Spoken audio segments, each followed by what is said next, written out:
ಬೆಳಗಾವಿ ಜಿಲ್ಲೆಯಲ್ಲಿ ಸಹಕಾರಿ ಸಂಘಗಳ ಚುನಾವಣೆಯಲ್ಲಿ ಗೆಲುವು ಸಾಧಿಸಲು ಹುಕ್ಕೇರಿ ಸಾಹುಕಾರ ಹಾಗೂ ಕರದಂಟು ನಾಡಿನ ಸಾಹುಕಾರರ ನಡುವೆ ಜಿದ್ದಾಜಿದ್ದಿನ ಕಾಳಗ ಜೋರಾಗಿದ್ದು, ಈ ಇಬ್ಬರ ನಾಯಕರ ಟಾಕ್ ವಾರ್ ಮಾತ್ರ ದಿನದಿಂದ ದಿನಕ್ಕೆ ಹೆಚ್ಚುತ್ತಲೇ ಸಾಗಿದೆ. ಹೌದು, ಈ ಇಬ್ಬರ ನಡುವೆ ಸದ್ಯ ಜಟಾಪಟಿಗೆ ಕಾರಣ ಆಗಿರುವುದು ಈಗ ಬೆಳಗಾವಿ ಜಿಲ್ಲೆಯಲ್ಲಿ ನಡೆಯುತ್ತಿರುವ ಸಹಕಾರಿ ಸಂಘಗಳ ಚುನಾವಣೆ. ಸೆಪ್ಟೆಂಬರ್ 28ರಂದು ಹುಕ್ಕೇರಿ ವಿದ್ಯುತ್ ಸಹಕಾರಿ ಸಂಘದ ಆಡಳಿತ ಮಂಡಳಿ ಚುನಾವಣೆ ಇದ್ದರೆ, ಅಕ್ಟೋಬರ್ 19ರಂದು ಬೆಳಗಾವಿಯ ಜಿಲ್ಲಾ ಕೇಂದ್ರ ಸಹಕಾರಿ ಬ್ಯಾಂಕಿನ ಆಡಳಿತ ಮಂಡಳಿಯ ಚುನಾವಣೆ ನಡೆಯಲಿದೆ. ಈ ಸಹಕಾರಿ ಸಂಘಗಳ ಗದ್ದುಗೆ ಏರಲು ಈ ಇಬ್ಬರ ಸಾಹುಕಾರ ನಡುವೆ ಈಗ ಮಾತಿನ ಯುದ್ಧವೇ ಪ್ರಾರಂಭವಾಗಿದೆ. ಇಬ್ಬರಲ್ಲಿ ಪ್ರಾರಂಭವಾದ ಮಾತಿನ ಯುದ್ಧ ಹುಕ್ಕೇರಿಯಲ್ಲಿ ರಮೇಶ್ ಕತ್ತಿ ಅವರು ಜಾರಕಿಹೊಳಿ ಅವರ ವಿರುದ್ಧ ಹೇಳಿಕೆ ನೀಡಿದ್ರೆ, ಅತ್ತ ಜಾರಕಿಹೊಳಿ ಸಾಹುಕಾರ ಸತೀಶ್ ಜಾರಕಿಹೊಳಿ ಕೂಡ ತಮ್ಮದೇ ಆದ ಶೈಲಿಯಲ್ಲಿ ಶತ್ರುಗಳಿಗೆ ಸಿಡಿಲಿನಂತ ಮಾತಿನ ಬಾಣವನ್ನ ಬಿಡುತ್ತಿದ್ದಾರೆ. ಒಬ್ಬರು ಮೀಸೆ ತಿರುವಿದರೆ ಇನ್ನೊಬ್ಬರು ಮಾತಿನಲ್ಲೇ ಗುಡುಗುತ್ತಿದ್ದಾರೆ. ಸದ್ಯ ನಡೆಯಲಿರುವ ಸಹಕಾರಿ ಯುದ್ಧಕ್ಕೆ ಈ ಇಬ್ಬರು ನಾಯಕರು ತಮ್ಮ ತಮ್ಮ ಬತ್ತಳಿಕೆಯಲ್ಲಿ ಸಾಕಷ್ಟು ಮಾತಿನ ಬಾಣಗಳನ್ನ ಸಿದ್ಧಪಡಿಸಿಕೊಂಡಿದ್ದಾರೆ ಎನ್ನಲಾಗಿದೆ.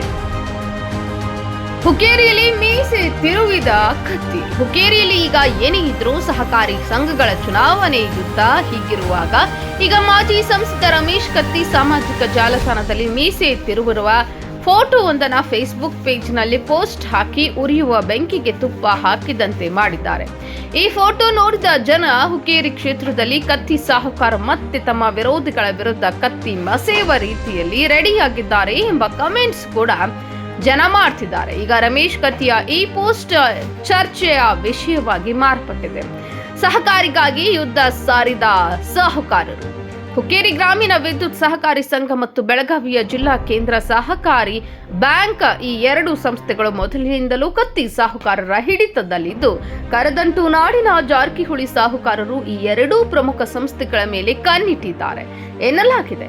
ಈಗ ತುರುಸಿನಿಂದ ನಡೆಯುತ್ತಿರುವ ಹುಕ್ಕೇರಿ ಗ್ರಾಮೀಣ ವಿದ್ಯುತ್ ಸಹಕಾರಿ ಸಂಘ ಹಾಗೂ ಬೆಳಗಾವಿಯ ಬಿಡಿಸಿಸಿ ಬ್ಯಾಂಕ್ ಚುನಾವಣೆಗೆ ರಣತಂತ್ರ ರೂಪಿಸಲು ಜಾರಕಿಹೊಳಿ ಸಹೋದರರು ಸಾಕಷ್ಟು ರಣತಂತ್ರವನ್ನ ಹೆಣೆದಿದ್ದಾರೆ ಎನ್ನಲಾಗಿದೆ. ಒಟ್ಟಾರೆ ಜಿಲ್ಲೆಯಲ್ಲಿ ನಡೆಯುತ್ತಿರುವ ಸಹಕಾರಿ ಯುದ್ಧದಲ್ಲಿ ಈ ಇಬ್ಬರು ಸಾಹುಕಾರ ಮಾತಿನ ವಾಕ್ಸಮರ ತಾರಕಕ್ಕೇರಿದ್ದು, ಮುಂದಿನ ದಿನಗಳಲ್ಲಿ ಇದು ಯಾವ ಹಂತದಲ್ಲಿ ಹೋಗಿ ನಿಲ್ಲಲಿದೆ ಎಂದು ಕಾದೋಡಬೇಕಿದೆ.